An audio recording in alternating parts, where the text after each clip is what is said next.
Sono stati 4 i colpi di pistola a distanza ravvicinata a uccidere Francesco Simone, 69 anni, titolare di una rivendita di automobili a Favara, Grosso Centro, in provincia di Agrigento. Almeno 2 proiettili l'hanno centrato in faccia. Ha fatto la fine dei boss, almeno così sembra simboleggiare la dinamica dell'agguato avvenuto stamattina in contrada Poggio Muto, nella zona cosiddetta Crocca. L'uomo è stato assassinato mentre era intento a lavorare su un appezzamento di terreno recintato della sua casa di campagna che frequentava quasi ogni giorno. Il sicario o i sicari hanno dunque agito all'interno dell'area di pertinenza dell'abitazione estiva. Francesco Simone è stato ritrovato riverso per terra da un familiare che ha subito dato l'allarme. Sul posto sono intervenuti i carabinieri ed il sostituto procuratore Maria Cifalinò. Immediatamente sono scattate le indagini. Dei vecchi fascicoli intestati all'uomo, prontamente riportati alla luce dei carabinieri, sono emersi diversi precedenti penali e di polizia per stupefacenti e reati contro il patrimonio, ma nulla di particolarmente significativo. La vittima si occupava di compravendita di auto attraverso una società, la Sido Car, intestata al figlio. Gli investigatori stanno interrogando amici e parenti dell'uomo per capire cosa e perché è avvenuto il delitto. Nei pressi della zona dove è stato ucciso il 69enne vi sarebbero delle telecamere di videosorveglianza, adesso al setaccio degli inquirenti. Intanto l'autopsia, che sarà effettuata a breve, sarà di aiuto alle indagini, fornendo i primi dati certi sul delitto. L'auto di Francesco Simone, parcheggiata vicino alla casa di campagna, è stata sequestrata.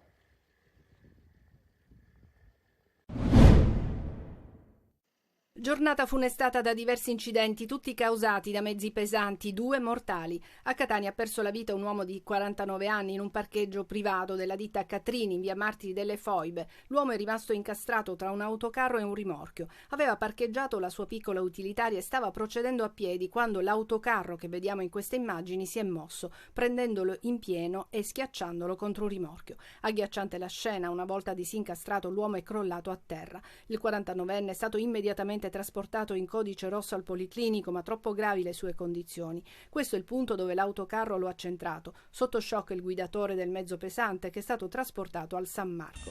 A Capo d'Orlando, nei pressi del viadotto Milio, in uno scontro frontale con un camion, è morto l'imprenditore Carmelo Masi, 60 anni, residente a Brolo. L'uomo era alla guida della sua Audi, al suo fianco la moglie, quando il mezzo pesante che viaggiava in direzione Palermo-Messina ha perso il controllo ed è finito su alcune auto nella corsia opposta, centrando in pieno quella di Masi, che è morto sul colpo. La moglie è stata trasportata in codice rosso in ospedale a Messina ed è in gravi condizioni.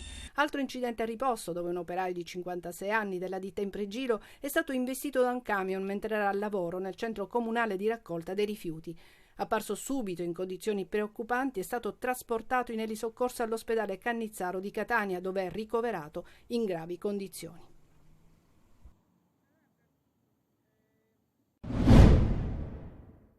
Ancora maltrattamenti, ancora violenza sulle donne, 2 storie molto simili. La prima arriva da Rocca Palumba nel Palermitano. Un uomo ha continuato a maltrattare la compagna in stato di gravidanza e i carabinieri della compagnia di Carafreddi lo hanno arrestato. Le indagini sono scattate dopo la drammatica richiesta di aiuto della donna di Rocca Palumba, la centrale operativa. L'operatore, sentendo le urla della vittima, ha inviato d'urgenza una gazzella del radiomobile, personale sanitario. I militari hanno fornito quindi il primo intervento, soccorrendo la donna, che è stata trasportata al pronto soccorso di Termini Imerese. Per fortuna il bimbo in grembo sta bene. I militari della stazione hanno ricostruito l'aggressione, soprattutto i soprusi e le minacce subite negli anni dalla donna. L'uomo ha 46 anni. Un'altra storia di maltrattamenti verso la compagna arriva da Catania. Anche qui la donna è in gravidanza e ha raccontato tutto alla sala operativa dei carabinieri, ovvero di essere stata aggredita dall'uomo con problemi di tossicodipendenza, che era andato in escandescenza colpendola al volto con degli schiaffi. Il 44enne, che si trovava ancora sul posto alla vista dei poliziotti, ha tentato di darsi alla fuga, ma è stato tempestivamente fermato e quindi arrestato.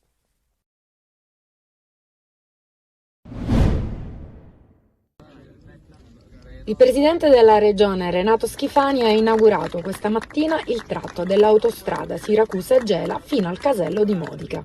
Oggi registriamo un momento di arricchimento del nostro sistema infrastrutturale. Per quanto mi riguarda, sono fortemente impegnato su quel solco di migliorare le infrastrutture stradali e ferroviarie della nostra regione. Catania-Ragusa continuerà il lavoro ereditato di commissario, ma i lotti sono stati appaltati e i lavori stanno partendo. L'opera, con i suoi 12 km di lunghezza, completa gli 8 km messi in esercizio nell'agosto del 2021 tra Rosolini e Ispica. È una tratta che è una delle più moderne. Ci auguriamo che questa autostrada possa contribuire a dare energia e vigore all'economia di questo territorio. Un passo avanti per il completamento dell'infrastruttura. Si guarda adesso al lotto numero 9, che porterà l'autostrada fino al comune di Scicli. Per la Siracusa-Gela abbiamo ottime prospettive e se riuscissimo a reperire le risorse mancanti proprio in primavera del prossimo anno si potrebbero avviare i lavori già dal fine del prossimo anno o al massimo dall'inizio del 2025. Schifani ha parlato di un lavoro congiunto delle istituzioni e ha tagliato il nastro affiancato dal sindaco di Modica Maria Monisteri tra gli applausi dei tantissimi presenti. È bufera nel mondo della scuola in Sicilia. I tagli alle dirigenze scolastiche, che si traducono nella sparizione di istituti che vengono accorpati ad altri, faranno saltare fra le 93 e le 95 presidenze con relative autonomie gestionali. Per gli studenti non cambia nulla, se non la soppressione di nomi di istituti storici e in alcuni casi l'esigenza di fare qualche chilometro in più per andare a scuola, tranne qualche occasione particolare. Il piano non è ancora definitivo, ma manca davvero poco alla trasmissione dell'elenco ufficiale dei tagli. Entro la fine dell'anno il documento sarà completo. L'ultima lista è emersa dall'animata riunione di martedì scorso, nella quale Palermo ha recuperato 3 istituti, Siracusa ne ha perso 1 in più rispetto alle previsioni. Il quadro adesso vede le province di Palermo e Catania al vertice dei tagli, perderanno 19 istituti ciascuna, segue Messina che ne perderà 11 e Siracusa che vedrà tagliare 10 poltrone di preside nella provincia. Non si sta meglio invece in altre province come Agrigento e Trapani, più piccole, che vedono sparire 9 istituti ciascuna, 7 a Caltanissetta, 6 a Ragusa, 5 a Enna. A Catania scoppia il caso dell'accorpamento dell'aeronautico Ferrarin al Nautico Duca degli Abruzzi per far nascere il polo dei trasporti. Qui gli studenti avranno delle difficoltà. A Palermo gli istituti di Mondello e Partanna diventano una scuola sola, lo stesso per le scuole medie dei quartieri popolari. A Siracusa sollevamento popolare, ma anche del sindaco che annuncia che si metterà di traverso rispetto a questo piano. A Caltanissetta l'idea strana di accorpare le 2 scuole di San Cataldo ad altri 2 istituti del capoluogo Caltanissetta e non fra loro. Su tutto il numero complessivo, che dice come la Sicilia sia pronta alle indicazioni centrali. Roma chiedeva 93 tagli, i sindacati avevano individuato soltanto 33 possibili accorpamenti. Palermo ne propone addirittura di più, 95. La battaglia sembra essere ancora alle schermaglie iniziali.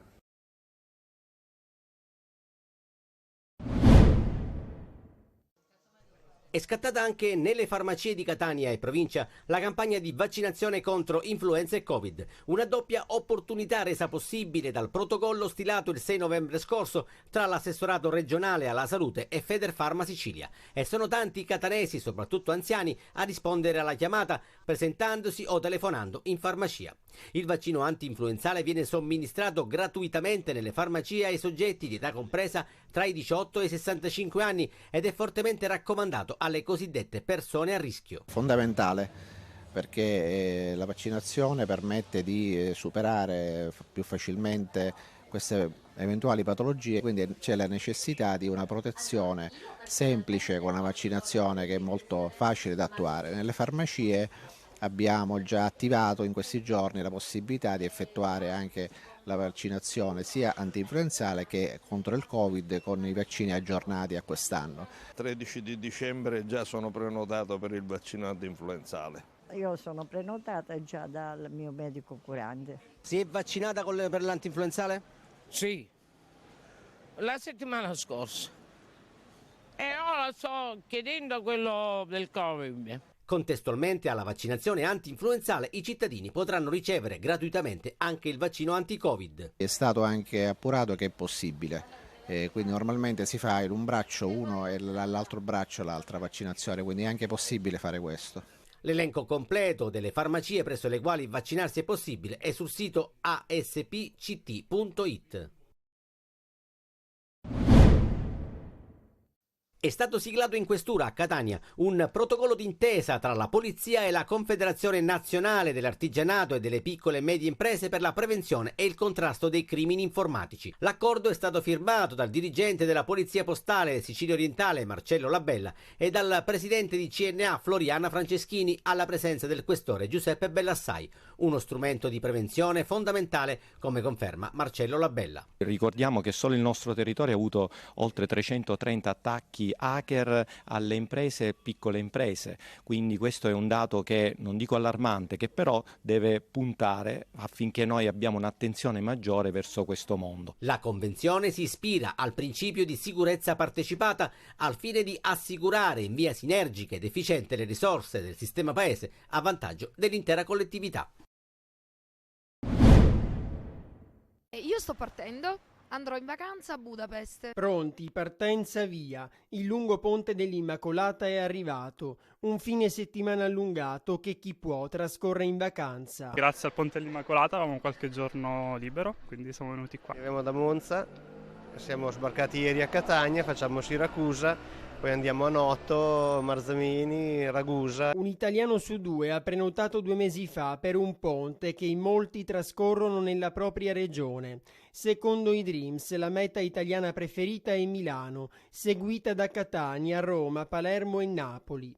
Nelle classifiche la Sicilia non manca mai. Fortunatamente il clima è migliore rispetto al nord, dove già avevamo guanti, cappello. È praticamente impossibile guidare, a mio avviso, quindi questo è un aspetto che inquieta molto. Però la storia, la cultura, la cucina... Cucina ottima, anzi siamo qui per questo, anche tra le tante cose. Sole misto a qualche nuvola, ma con temperature basse. È il meteo previsto per questi giorni, anche se da domenica la colonnina di mercurio dovrebbe tornare a salire. La voglia di scoprire nuovi posti è tanta. La Sicilia è molto bella, è un posto meraviglioso. I like it. Non tutti però andranno in vacanza, c'è anche chi resta a casa. Non partirò e mi riposerò da questa freneticità della vita di ogni giorno. Quindi io sto a Siracusa. Arrivato il giorno dell'Immacolata, il Natale è vicinissimo.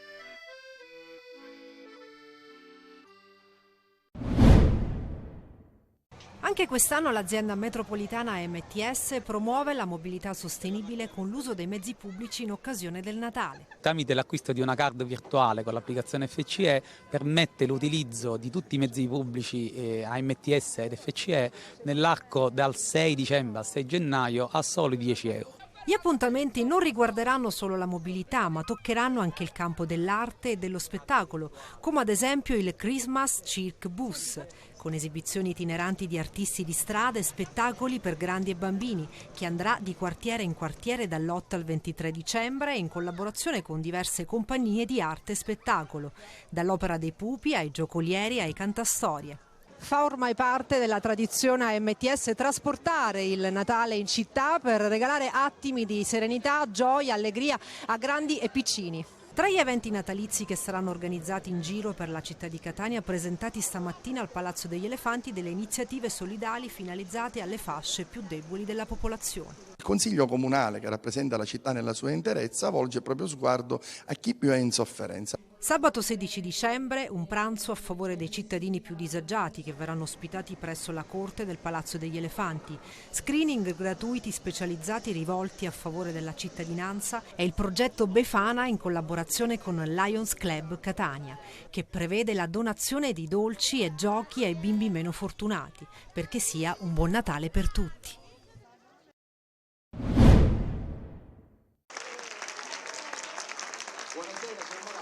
Ficarra e Picone tornano a Catania, dove negli scorsi mesi hanno girato Santo Cielo, il loro nuovo film, l'8º, con la regia di Francesco Amato, e scelgono il pubblico catanese per vedere la pellicola per la primissima volta in sala con gli spettatori. Ci sembrava giusto a Catania, visto che ci ha ospitato, ed è una protagonista del film, anche se materialmente non si dice mai Catania, ma viene fuori una città bellissima, che ha contribuito molto all'immagine da favola di questo film. Venga messo a verbale che l'Assemblea ha deliberato per l'invio di un nuovo Messia. Questo angelo che scende sulla terra per fare arrivare il nuovo Messia deve toccare con la mano il ventre della nuova Madonna, della nuova prescelta, sbaglia e tocca me. E quindi lo metto incinto. Quindi io divento inconsapevolmente il nuovo Madonna. Allora salutiamoci, è stato un piacere agguantarti.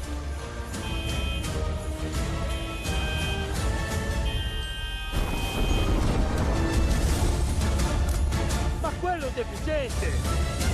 Sono un professore di matematica, bigotto, maschilista e tutto, e incontrerò l'amore, proverò questa sensazione unica della gravidanza, incontrerò l'amore. Non posso aver messo incinta un maschio, è vero?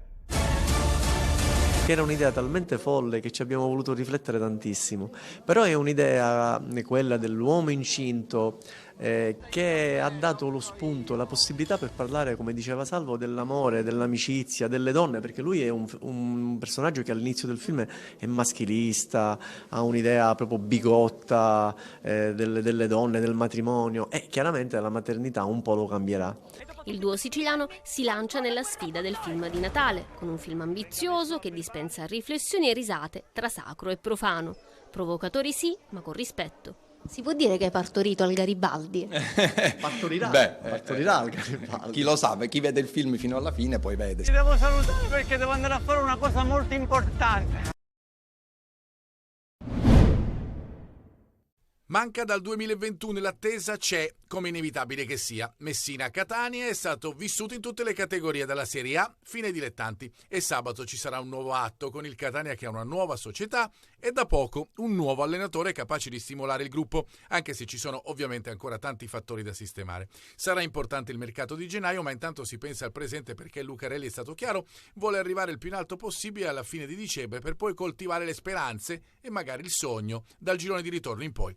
La partita con il Messina in questo tragitto ha un valore importante perché dopo 2 vittorie consecutive la Virtus ha interrotto parzialmente la corsa dei rossazzurri, al di là delle tante occasioni create dagli etnei. A proposito di occasioni, diventa fondamentale la presenza in tal senso di Di Carmine. Lui vuole esserci e il tecnico ovviamente conta sul bomber. Trapela ottimismo, anche se saranno decisivi gli allenamenti di fine settimana in cui l'attaccante testerà definitivamente le sue condizioni dopo il riacutizzarsi del problema muscolare che lo aveva fermato nella partita col Monterosi. Con lui e con Sarao, rientrato dalla squalifica, l'attacco del Catania sarà di sicuro con più armi rispetto alla gara con la Virtus Francavilla. I problemi del Messina invece sono in difesa. Fermo Lia, con Polito squalificato, mancherà anche Buffa, mentre torna disponibile Franco. I giallorossi hanno ripreso a respirare a Teramo col Monterosi dopo 5 sconfitte consecutive. Una vittoria che ha fatto bene al morale. Sarà una festa con un pubblico maggiore rispetto al solito a Messina, ma non da pienone. Il Franco Scoglio ha un'agibilità di 7.000 posti. Come noto non ci saranno i tifosi del Catania, trasferta vietata per i residenti nella provincia etnea.